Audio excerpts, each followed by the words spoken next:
Happy new year. Happy new year.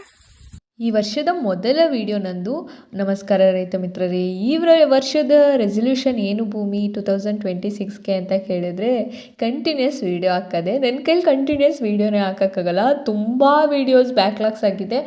ಯಾಕೆ ಅಂದರೆ ಆಮೇಲೆ ಅದನ್ನ ಹಾಕೋಕ್ಕೂ ನನಗೆ ಮನ್ಸು ಬರೋಲ್ಲ. ಅವತ್ತಿಂದು ವೀಡಿಯೋ ತೆಗೆದ್ರೆ ಅವತ್ತು ಹಾಕ್ಬಿಡ್ಬೇಕು, ಆವಾಗಲೇ ಇಂಟ್ರೆಸ್ಟ್ ಬರೋದು. ಅದು ಹಳೇದಾಗ್ಬಿಟ್ರೆ ಹಾಕೋಕ್ಕೆ ಇಂಟ್ರೆಸ್ಟ್ ಬರೋಲ್ಲ, ಎಡಿಟ್ ಮಾಡೋಕ್ಕೂ ಟೈಮ್ ಸಿಗೋಲ್ಲ. ಹಿಂಗಾಗಿ ತುಂಬ ಗ್ಯಾಪ್ ಉಳ್ಕೊಬಿಟ್ಟಿದೆ, ವೀಡಿಯೋಸ್ ಕಂಟಿನ್ಯೂಸ್ ಆಗೋಕ್ಕಾಗಲ್ಲ.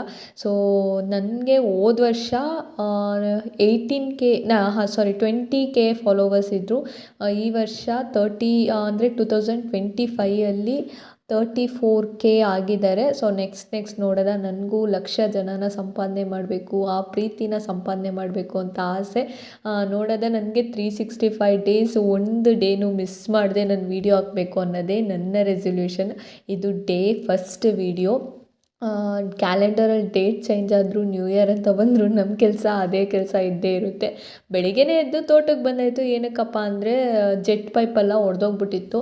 ಆಮೇಲೆ ಸುಮಾರು ಪೈಪಲ್ಲಿ ಜೆಟ್ಗಳು ಇರಲಿಲ್ಲ. ಸರಿ ಆಯಿತು ಅಂದ್ಬಿಟ್ಟು ಎಲ್ಲ ಹಾಕ್ಬಿಟ್ಟು ಬರೋದ ಅಂತ ಹೋದ್ವಿ. ಆಮೇಲೆ ಒಂದು ಕಾಲರ್ ಇರಲಿಲ್ಲ, ಪೈಪ್ನೇ ಬೆಂಕಿ ಸುಟ್ಬಿಟ್ಟು ಕಾಲರ್ ಥರ ಹಾಕ್ಬಿಟ್ಟು ಎಲ್ಲ ಜೆಟ್ಟೆಲ್ಲ ಫಿಕ್ಸ್ ಮಾಡಿಬಿಟ್ಟು ಬಂದ್ವಿ. ಏನಪ್ಪ ಅಂದರೆ ಈ ಪೈಪ್ಲೈನ್ ಕೆಲಸದಲ್ಲಿ ಹೆಲ್ಪರ್ ಕೆಲಸ ಮಾಡೋರಿಗೆ ತುಂಬ ಕಷ್ಟ. ಅಲ್ಲೋಡು ಇಲ್ಲೋಡು, ಅದು ತಗವ ಇದು ತಗವ ಅನ್ನೋದೇ ಆಯ್ತದೆ. ಆಮೇಲೆ ಎಲ್ಲ ಹಾಕ್ಬಿಟ್ಟು ಮನೆ ಕಡೆ ಬಂದ್ವಿ. ಫುಲ್ಲು ಚಳಿ ಅಂದ್ಕೊಳ್ಳಿ. ನೀರು ಓಡಬೇಕು. ಆ ಜೆಟ್ ಪೈಪ್ ಬಂದಾಗ ಅಷ್ಟು ಭಯ ಆಯ್ತದೆ, ಎಲ್ಲಿ ನೀರು ಬಂದರೆ ಚಳಿ ಆಯ್ತದೋ ಅಂತ. ಆಮೇಲೆ ನಮ್ಮೂರಲ್ಲಿರೋ ಏಳೂರಮ್ಮನ ದೇವಸ್ಥಾನಕ್ಕೆ ಹೋಗಿದ್ದೋ.